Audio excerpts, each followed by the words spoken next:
Vamos a continuar por el punto donde nos quedamos, que era el punto número 4, el formato, dentro de las características del cómic. Vale, como dice ahí, es el formato, ¿no? Es el modo de presentar el montaje de las viñetas en papel. Es decir, es la composición, cómo vamos a decidir colocar las viñetas unas con respecto a otras. No tiene por qué ser unas con respecto a otras, porque por ejemplo aquí tenemos una viñeta individual. Pero vamos a ver.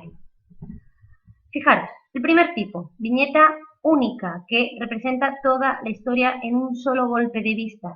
Esto generalmente pues lo vemos en los periódicos o en una revista o incluso en una marquesina de los autobuses. Toda la marquesina puede tener una imagen grande que te está contando una historia, que te está lanzando un mensaje. Entonces realmente es como si fuera una viñeta. Vale, la tira normalmente pues es una secuencia de viñetas colocadas o bien en fila o bien en columna, ¿vale? Vertical u horizontal.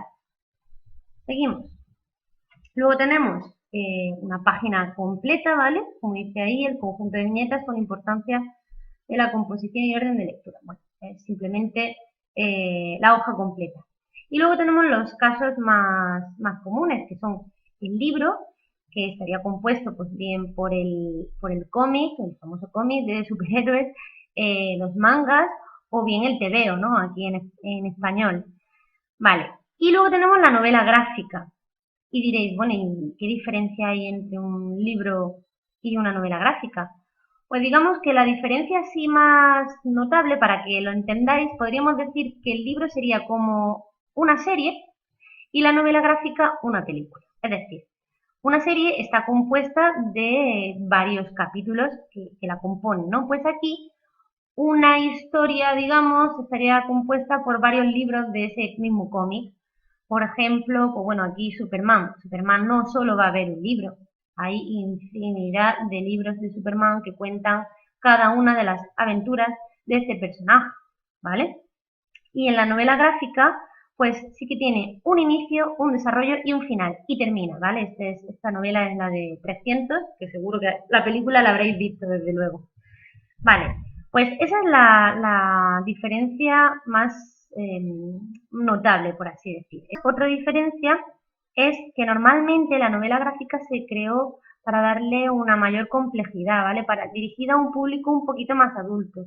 Aunque es cierto que antes se denotaba como la novela gráfica para gente adulta y el libro, el cómic, para gente más adolescente o más joven. Ahora sí que es cierto que también hay cómics que van dirigidos a público bastante adulto, así que realmente ahí yo ya no le vería tanta diferencia. Muy bien, pues ahora vamos a pasar al apartado 5, que es el color. Bueno, pues tenemos varios tipos o varios casos, y es que, por ejemplo, si nos encontramos con un cómic que tiene unos colores muy vivos, claritos, variados, generalmente ese cómic segurísimo o casi 100% va a contar una historia bien alegre, cómica o divertida. ¿Por qué? Porque normalmente siempre el color va relacionado con el estado o los sentimientos de los personajes o el estado en sí de la historia, de lo que va, ¿vale? De su género. ¿Por qué? Porque este tipo de colores van a potenciar aún más ese estado o ese género que tiene la historia. Por ejemplo, como ya he dicho, pues un cómic con una historia alegre, pues generalmente va a tener precisamente esos colores vivos. Si tenemos, por ejemplo, una historia dramática o una historia triste o decadente, ¿vale? Pues van a tener pues colores precisamente que expresen eso, es decir, colores fríos o colores oscuros, con gamas de grises, con colores apagados o pálidos. Otros casos del uso de color que nos podemos encontrar es como por ejemplo el cómic de Sin City, por ejemplo, en donde todo es en blanco y negro y de repente tiene tonos o elementos con un color que hace mucho contraste, es decir, el rojo. ¿Esto qué es lo que quiere conseguir? Pues intenta realzar un aspecto concreto de la obra, como por ejemplo en este caso pues podría ser violencia o podría ser cualquier acto en donde quiere el autor que mostrar, ¿no?, importancia o relevancia para que nos fijemos mucho más. Fijaros aquí en este caso, este Hulk, ¿vale?, que está en blanco y negro, el gruñido lo pone en rojo para resaltarlo, ¿no? Hace contraste y destaca. Pues básicamente eso. El color, al igual que otros recursos empleados en el cómic, lo que va a hacer es potenciar esa expresión del personaje o ese estado o ese género del que se trata ese cómic, ¿vale? Aunque he de decir que en algunos casos el color para nada toma protagonismo, como es el caso del manga. El manga siempre es en blanco y negro y nos encontramos la excepción de que a veces en la primera página aparece alguna escena con los personajes coloreados para que tú puedas imaginarte pues cómo son sus ropas o cómo es el color de su pelo o de su piel. Pero luego la historia viene en blanco y negro. Muy bien, pues ya estarían terminados los elementos visuales. Vuelvo a recordar, como vimos al principio de la primera sesión, de las características del cómic, sus elementos se podían clasificar o bien en elementos visuales, que dentro de los elementos visuales teníamos pues es el tipo de viñetas, el plano, los ángulos, el formato que lo acabamos de ver y el color. Y ahora ya pasamos a los elementos simbólicos. Fijaros, estos son códigos gestuales, lenguaje del cuerpo, expresión temporal, recursos cinéticos, metáforas visuales y signos de venga, vamos uno a uno. Muy bien, pues vamos por el primer punto, códigos gestuales. Fijaros, realmente la expresión del personaje es muy importante para enfatizar esa situación que se está dando. Fijaros, aquí hay varios ejemplos, pues el cabello erizado, puede ser terror, ira o cólera, las cejas altas, sorpresa, cejas, bueno, vamos a ver, si os doy cuenta, cejas, ojos, bueno, nariz, esto es con el color más bien, y boca, es decir, los tres elementos más importantes para determinar la expresión de una cara son las cejas, los ojos y la boca. Vamos a comprobar.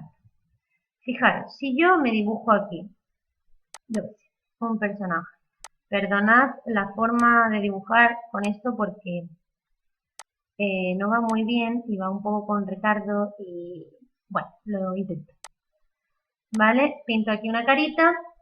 Está más difícil pintar, o sea, en ordenador que, o por lo menos a mí me cuesta más en ordenador que con a mano, ¿vale? Tengo una cara sin expresión alguna, pero dependiendo de cómo yo le coloque las cejas, la boca y bueno, si puedo variar los propios ojos, vamos a variar la expresión de este personaje. De hecho, lo que voy a hacer es que me voy a copiar aquí esto. Vale, ahí tenemos tres caras. Pues fijaros, yo puedo poner unas cejas normales y mi muñequito está normal. Pero en el momento en el que yo... Ay, vale, que me estoy pintando, ¿por qué? En el momento en el que yo le ponga unas cejas para abajo, es decir, las cejas buscando a la nariz, ¿vale? Siempre mi personaje va a estar mucho más enfadado.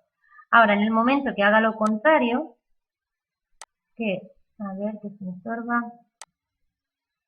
que el centro suba hacia arriba, mi muñeco va a estar triste. ¿Qué pasa? Que yo eso todo lo puedo potenciar con la boca.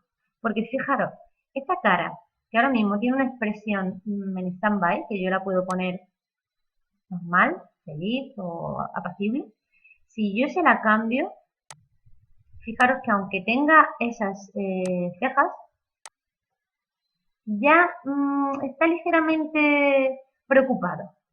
Fijaros que aquí la combinación de esta boca con las cejas lo pone más enfadado aún.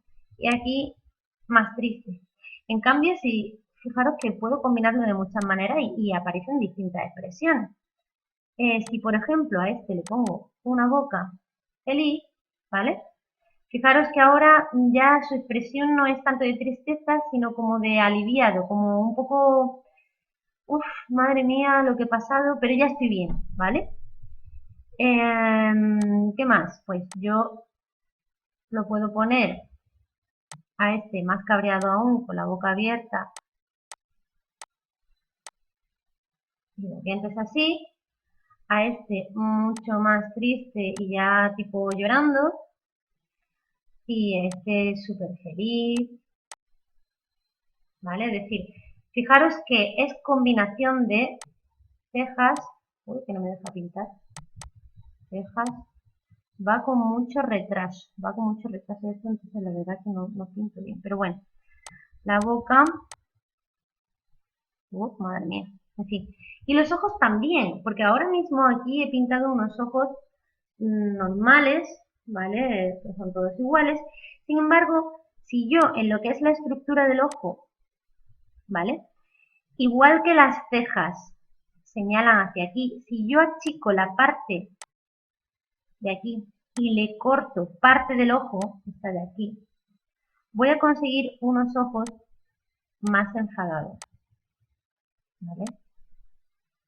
Uy, esto va muy mal, pero bueno, creo que se está entendiendo bien, ¿vale? Y al contrario, si yo parto aquí, aquí, si yo parto de una zona más alta y la parte de abajo más estrechita, o sea, la parte de los extremos más estrecha, voy a conseguir una mirada mucho más triste, ¿vale? De nuevo está así, de nuevo está así, ¿vale? Y sin pintar las cejas. Vale, pues básicamente es eso, que tengáis en cuenta mucho la expresión de las cejas, de la boca y de los ojos.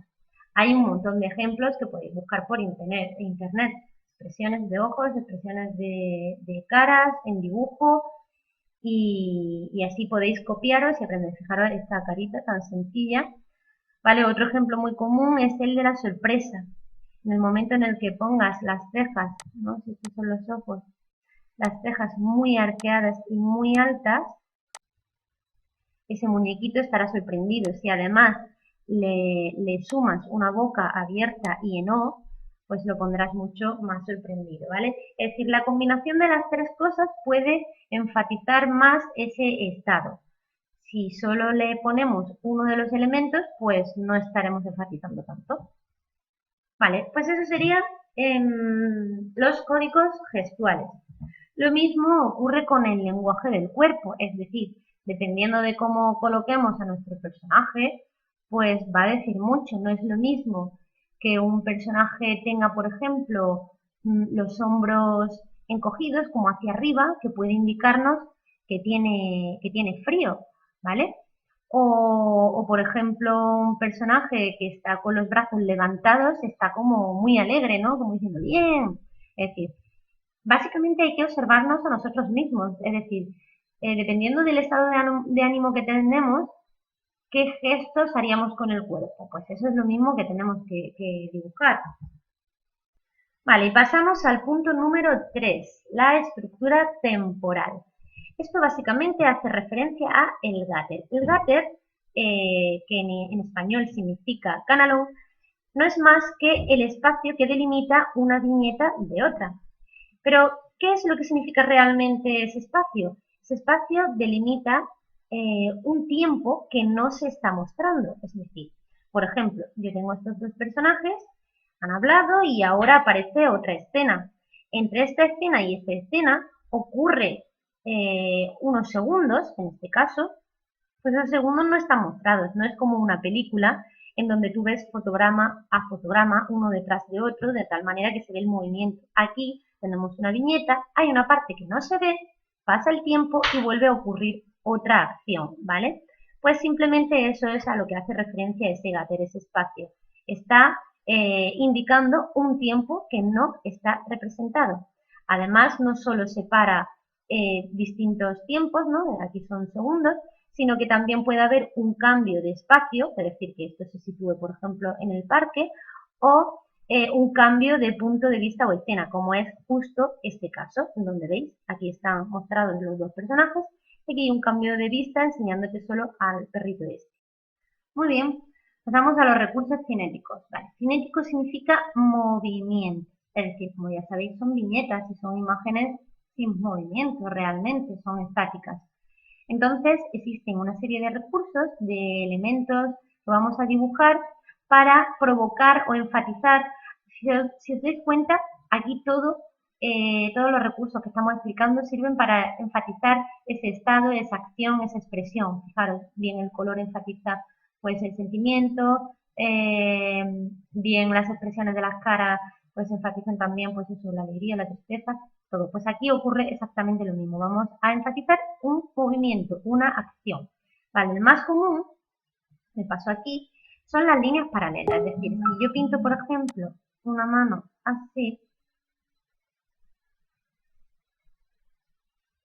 perdonadme, ya os digo que con la tableta gráfica muy puesta. Vale, una mano así, ¿vale?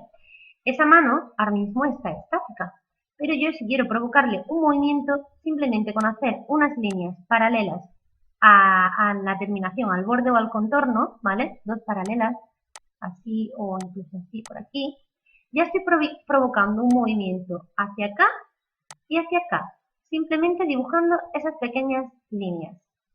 ¿Vale? Ese sería el primer tipo.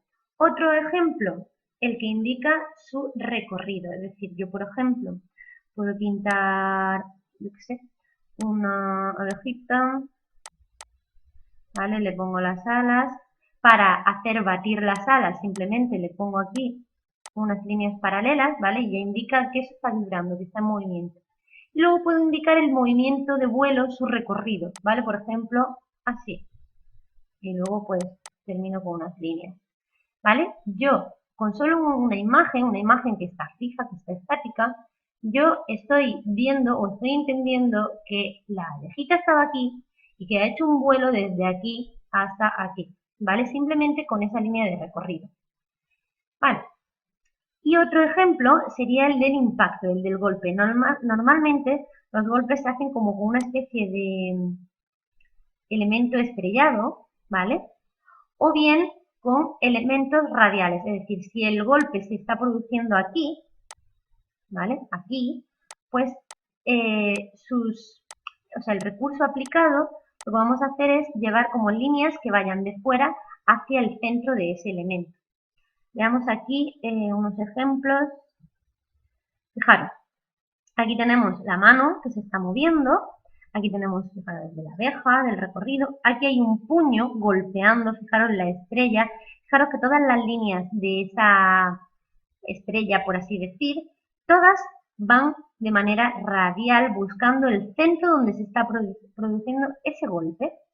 Y aquí tenemos pues a alguien corriendo y se ve como, ¿no? esa línea que indica ese salto, ese movimiento desde aquí hasta aquí. Otro ejemplo, el del tembleque, ¿vale? Si en las líneas paralelas, en lugar de ponerlas así, las hubiéramos puesto, vamos a poner, pues eso, una cara, ¿vale? Y el tío va súper retardado, pero bueno, lo ponemos así, y el pelo así, la oreja. Vale, ese muñequito. Si en lugar de haberle puesto el cuerpo normal liso o directamente le ponemos aquí unas líneas paralelas temblando así, ese niño ya tiene frío. Luego ya, pues bueno, se le pueden poner otros recursos como eso, lo de la naricita, ponérsela más rojita con el color, o incluso si queremos enfatizar mucho más el tiemble, podemos la propia línea de contorno ponerla temblando, ¿vale? No ponerla recta, incluso la cara, ¿vale? Fijaros, aquí este hombre pues está temblando, pero no de miedo, sino como de situación que sabe que va a pasar algo de vergüenza. Vale, seguimos. Metáforas visuales. Vale, pues esto también es muy común en los cómics. Y es que el agregarle, por ejemplo, en el bocadillo, en lo que están diciendo, rayos o calaveras o bueno, aquí hay serpientes, es que están muy enfadados, ¿vale? o el colocarle una nube con lluvia, pues exagera más la tristeza. Bueno, como metáforas visuales hay miles. Por ejemplo, en el manga hay metáforas muy características que son solo y exclusivamente de ellos. Muy bien, pues veamos ejemplos de ello. Tengo aquí unas pestañas preparadas. Fijaros, la más famosa es la típica gota que va de arriba abajo, que indica pues vergüenza o sentido del ridículo, ¿vale? Ya bien sea vergüenza porque tú has hecho algo súper absurdo o por vergüenza ajena, ¿vale? Tenemos más tipos de vergüenza, pero en este caso de vergüenza por enamoramiento, que son las típicas rayitas a 45 grados bajo los ojos y coloreando esa zona también de rojito.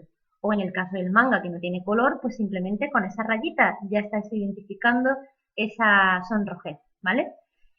Luego otro ejemplo interesante sería este, que este simbolito, esta cruz, indica como enfado. O tenemos, es que hay infinidad, la verdad que el manga tiene una variedad de recursos simbólicos impresionantes. Fijaros, la bolita esta del fantasmita es como pues algo depresivo, o también se puede expresar la depresión dibujando al monigote o al personaje de espaldas y mirando al suelo con rayitas a su alrededor y una zona oscura rodeándolo al mismo. Y otro muy común es el de las dos cascadas bajo los ojos, llorando, que este lo podemos encontrar hasta en el emoticono del WhatsApp, que salen los dos ojitos y las dos cascadas de agua. Vale, pues esos serían ejemplos de los recursos simbólicos que nos podemos encontrar en el manga. Vale, y ya el último punto de estos elementos simbólicos serían los signos de apoyo. Simplemente son o bien interrogaciones o exclamaciones, ¿no? Que pues va a exaltar un poco más ese estado o de duda o de sorpresa, ¿vale? Muy bien, pues nos quedamos aquí en elementos verbales. Así que voy a proceder a decidir cuál es la actividad que tenéis que hacer. Vale, tenéis que dibujar una tira de imágenes, ¿vale? Una tira en donde aparezcan pues 4, 5, 6 a lo sumo viñetas, ¿vale? Porque si ya le ponemos más viñetas, lo que vamos a hacer es convertirlo en una hoja, ¿no? Quiero que sea una tira, en donde contéis cualquier historia, me da igual, ya sea interesante, divertida, dramática, eso es lo de menos. A mí lo que me importan son los recursos simbólicos, es decir, este apartado, en donde quiero que aparezcan como mínimo pues 1 o 2 códigos gestuales, es decir, que me pongáis las caritas de algunos personajes que estén tristes, enfadados, ¿vale? Que sea, que se note que haya ahí una expresión de manera un poco más exaltada, ¿vale? Luego, que aparezca un lenguaje del cuerpo, es decir, pues o bien alguien pensando, ¿no? Con el típico dedo bajo la barbilla, o alguien muy alegre con los brazos levantados, cualquier cosa cuya posición del cuerpo nos esté indicando esa expresión o ese sentimiento del personaje, que no tenga que decir con palabras qué contento estoy, sino que se vea de por sí que está contento, que está lo que sea, ¿vale? Luego, evidentemente que aparezca el gutter. Esto lo vamos a dejar porque yo creo que los recursos temporales requieren de algo más de viñetas que una simple tira.